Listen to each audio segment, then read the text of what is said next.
Season 4 is kinda weird. When it first came out, there were a lot of changes that people didn't like, alongside several very big bugs. But there was one character who received drastic changes going into Season 4. Aside from Ram, this character has arguably the most radical changes to his kit, and the buffs that he got made him one of the strongest characters in the entire game. I'm of course talking about Potemkin. It's almost like it's in the title. Over the past few months of Season 4, we've seen this character go from a niche pick that only the dedicated could perform well on, to an absolute menace destroying everyone's bracket runs. And because this is Arc System Works, they saw how well he was performing and decided to buff him. Because of course they did. So what the hell is going on? Why is he so powerful? And why is he terrorizing the game? Well, let's go through it. Let's talk about why you hate fighting Potemkin. For those of you who watch me without knowing anything about Guilty Gear, hi. But let's give you a basic rundown of who this guy is. Pot is the resident grappler of the Guilty Gear franchise. He's pretty typical as far as grapplers go. He's big, he's slow, he hurts you, and of course, he grabs. The way Pot differs, though, is with just how committal everything is. Obviously, he's slow, but compared to other grapplers in other games, he's extremely slow. He has approach options, but they're committal and leave him vulnerable to a counterattack. I would say that he struggles against zoning, but,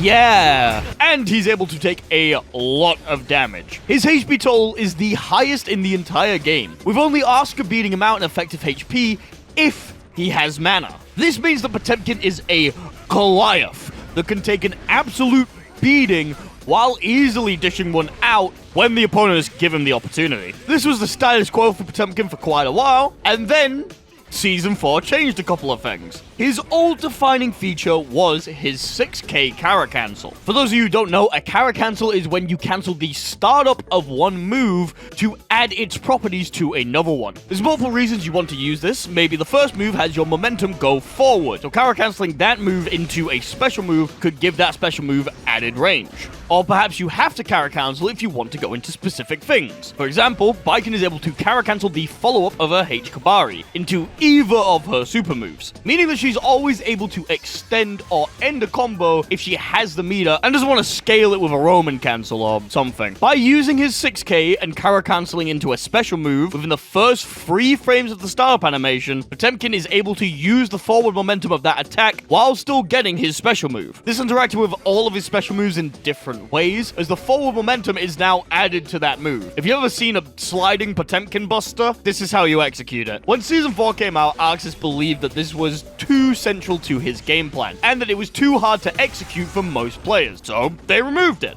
and they gave him some buffs to compensate. So let's look at some of his moves and see how they changed, huh? Arguably the most notable buff was to Pot Buster.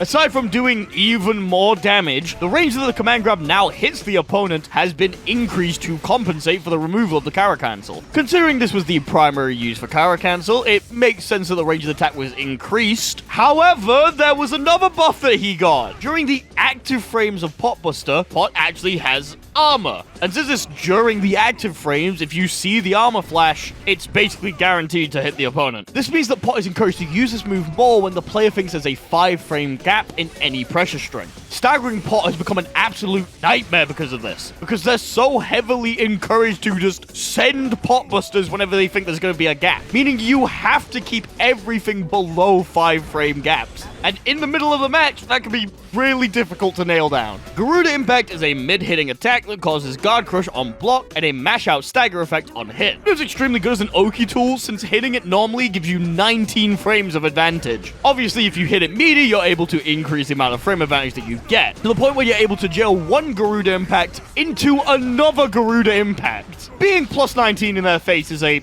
obvious advantage. I feel like I don't need to explain this one that much. It used to be classed as a strike attack. However, Season 4 changed the properties of it to a projectile. There's a few drastic changes to this. The one that everyone immediately thought of was how other projectiles interact with it, now canceling them out.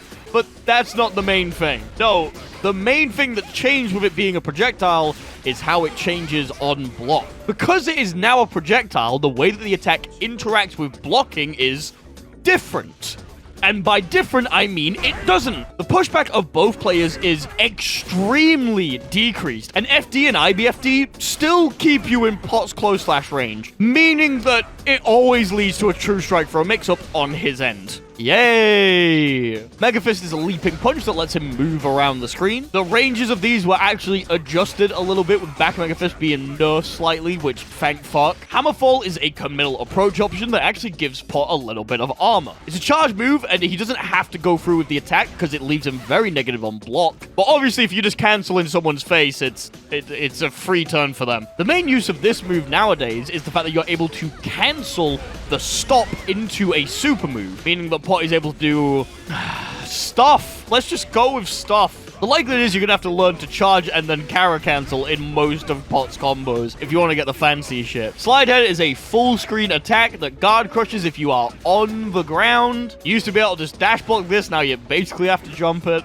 Yeah! All of these moves were changed in some way, with most of them being buffed. The whole reason for the massive buffs and the change in Potemkin was because he lost his defining feature. They wanted to take the character in one direction and take him away from where he currently was. Less, I need to Kara cancel to do all this crazy stuff. More, I am big guy who take a lot of damage and kill you. While there was definitely a vocal portion of the audience that liked the new changes to Pot, a lot of the older players missed how he played. Sure, maybe they didn't come to Pot for the Kara cancels, but they were a defining part of him in this game. If you played Strive Pot at a high level, you knew how to Kara cancel. And the players that stuck with him obviously liked that feature about him, and they were quite vocal about it. Arxis heard the commotion from these fans, and obviously not wanting to upset their core audience, they decided that they were going to give Potemkin the Kara back, with the stipulation that they were going to change things in order to make sure that the buffs that they gave him to compensate get put in line so he's not doing crazy stuff. What the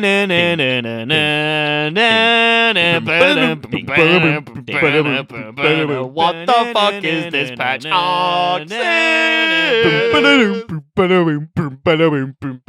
Look at these patch notes. Look at this. What the fuck?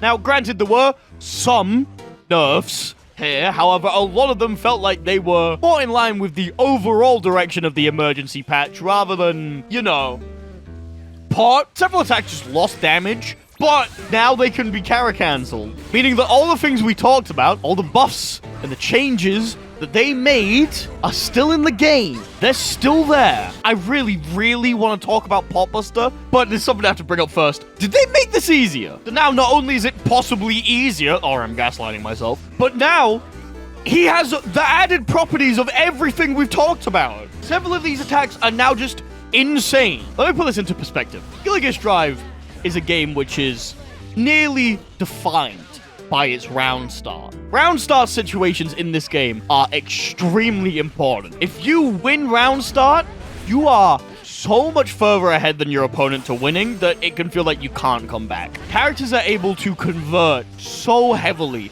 off of round start. What if I told you there was now a round start in the game that is so polarizing, you literally can't do anything about it? 5-frame armored move hits round start, beats every button in most characters' kits, only avoidable by backdashing and jumping, does half of your fucking health.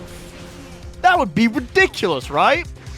Welcome to the world of Kara Potbuster Round Start. It is as fast as most characters' mashing buttons. It has armor and it does a shit ton of damage. Several characters literally can't do anything against Pot Round Start because of the fear of Kara Buster. Want to pass Flower Slash? Go fuck yourself. Want to fish for a counter hit? You literally can't. Want to do anything that isn't backdash or jump? Go fuck yourself. And even then, Pot has really good options if you backdash or if you jump. He is able to force every interaction that he wants off a round start, and from there, it just snowballs onwards. As long as he guesses the possible 50-50 of you jumping or backdashing, he can heavily snowball the round after that. And he is so oppressive with it because there's no way to get away from him anymore. Remember the fact that pushback on Garuda Impact was basically lost? Yeah, imagine being able to do a move that gives you the momentum that would cancel out literally any knockback he had. Pot has the strongest round start in the game. Pressure that is literally designed to not be able to get out of. Options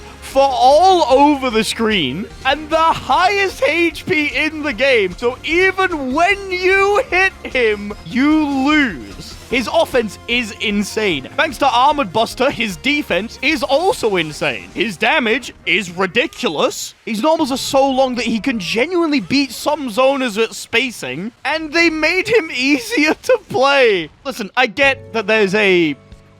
how do you describe it? Religious movement and other social group which have unusual or often extreme religious, spiritual, or philosophical beliefs around this guy. But you gotta admit, he doesn't need all this. At some point, you have to put your foot down and say, this is a bit too much. Pot is quickly becoming one of the most polarizing characters in the entire game. And if I'm to be 100% honest, he's not making me want to play the game much right now. Knowing the fact that I'm just going to have to run into one of these guys in tower or in tournament is a dreadful experience. And I'm going to be honest, I don't know a lot of people who are having fun fighting current Pot. Hopefully Arxis sees this and actually tunes down his moves now the fact that they've given him his Kara cancel back. Or they just buff him and Goldless again. Who knows? Thank you all for watching. I hope you all enjoyed. I'm streaming Strive right now in the park. If you want to come and tell me that Potemkin's actually bottom tier or whatever, then just come and do it. Thank you all for watching. I'll see you all next week. As always, a very special thanks to 64 MHz, Almost Nap Time, Angel OS, Axolotl Syndicate, Daniel Wiedericht, Edison Lottery, Fexo, FL Maxler, Games.png, Haywire Nova Lee, Hoffmeister Bear, I Am Naruto, It's Riley, Knife and Spoon, Critty Cat, MP04, Mr. Clen, Nubus, Ray W, Sergeant Cubby, Slimy Gal 42, Super, Falcon, Velvet Puppy, and Zandatsu for being Tier 2 Patreon supporters.